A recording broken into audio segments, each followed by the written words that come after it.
Thank you, Director Patel.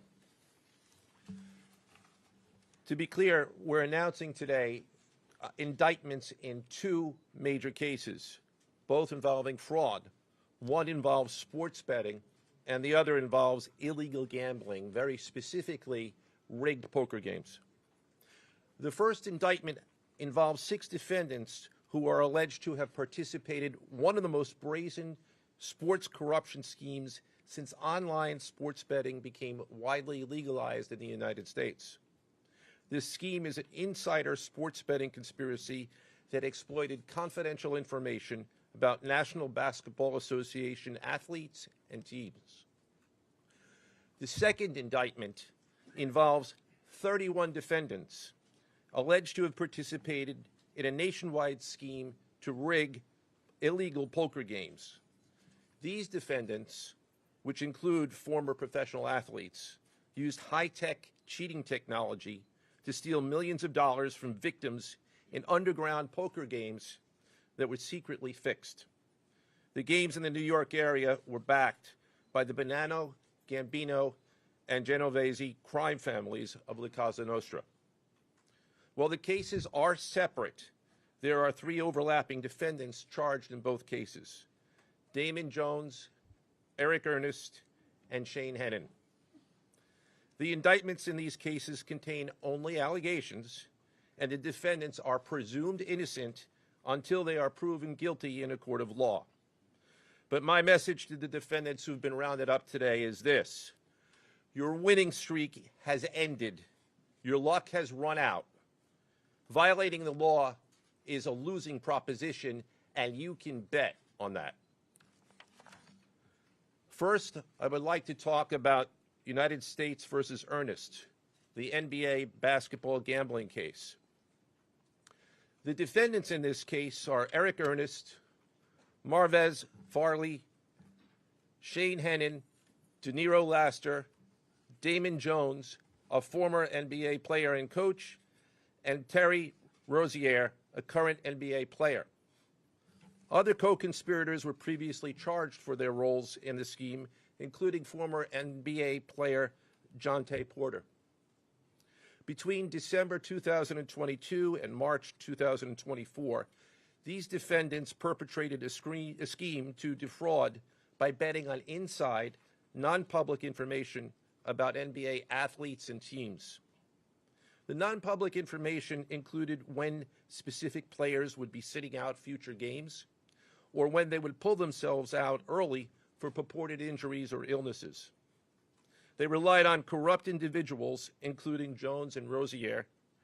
They also misused information obtained through long-standing friendships that they had with NBA players and coaches. And in at least one instance, they got their information by threatening a current player, Porter, because of his pre-existing gambling debts. Defendants used this non-public information to place hundreds of thousands of dollars in fraudulent bets, mostly in the form of prop bets on individual player performance. The bets were placed through online sports books and also in person at casinos. The defendants relied on a network of straw bettors to place the maximum amount of bets to increase their potential profits. Most of these bets succeeded, and the intended losses were in the millions of dollars. The defendants then laundered their illegal winnings in various ways: peer-to-peer platforms, bank wires, and simple cash exchanges. The indictment details specific examples where the defendants profited from illegal gambling and illegal betting on various NBA games about the performance of players on, among other things, the Charlotte Hornets, the Portland Trail Blazers, the Los Angeles Lakers, and the Toronto Rangers. Each defendant in the NBA basketball gambling case has been charged with conspiracy to commit wire fraud and conspiracy to commit money laundering. Now, I would like to turn to the other case, United States versus Aiello, the rigged poker game case. Beginning as early as 2019, the defendants in this case orchestrated a scheme to use wireless cheating technology to run rigged poker games across the United States, including in the Hamptons, Las Vegas, Miami, and Manhattan. The scheme targeted victims known as, quote, fish, who were often lured to participate in these rigged games by the chance to play alongside former professional athletes who were known as, quote, face cards. The so-called face cards included the defendant Chauncey Billups, who at the time of the scheme was a former NBA player and is currently the head coach of the Portland Trail Blazers, and also Damon Jones, a former NBA player and coach. What the victims, the fish, didn't know is that everybody else at the poker game, from the dealer to the players, including the face cards, were in on the scam. Once the game was underway, the defendants fleeced the victims out of tens or hundreds of thousands of dollars per game. The defendants used a variety of very sophisticated cheating technologies, some of which were provided by other defendants in exchange for a share of the profits from the scheme. For example, they used off-the-shelf shuffling machines that had been secretly altered in order to read the cards in the deck, predict which player at the table had the best poker hand, and relay that information to an off-site operator. The off-site operator sent the information via cell phone back to a co-conspirator at the table, and that person at the table was known as the quarterback. The quarterback then signaled secretly the information he had received from others to others at the table, and together they used that information in order to win their games and to cheat the victims.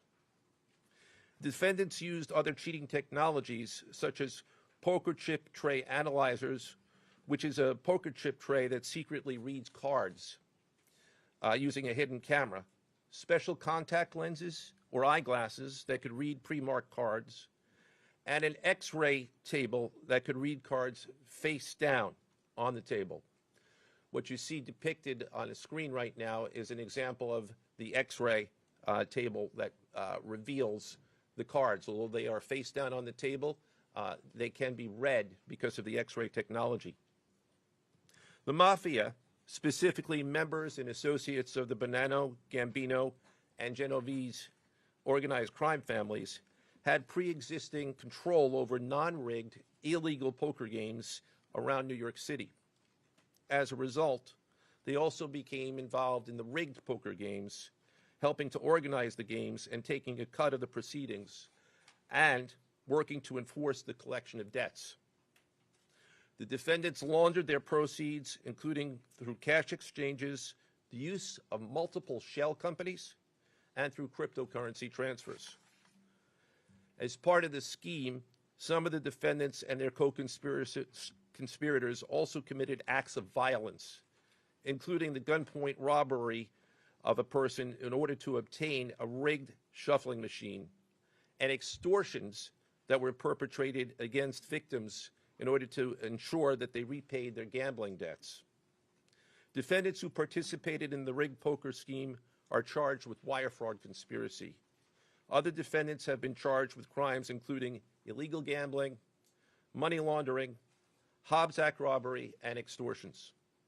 This case demonstrates our office's unrelenting commitment to fighting the scourge of organized crime in whatever form it takes. I'd like to conclude my remarks by thanking the incredible hard work of our law enforcement partners, including the FBI, Homeland Security, the NYPD, and the Waterfront Commission.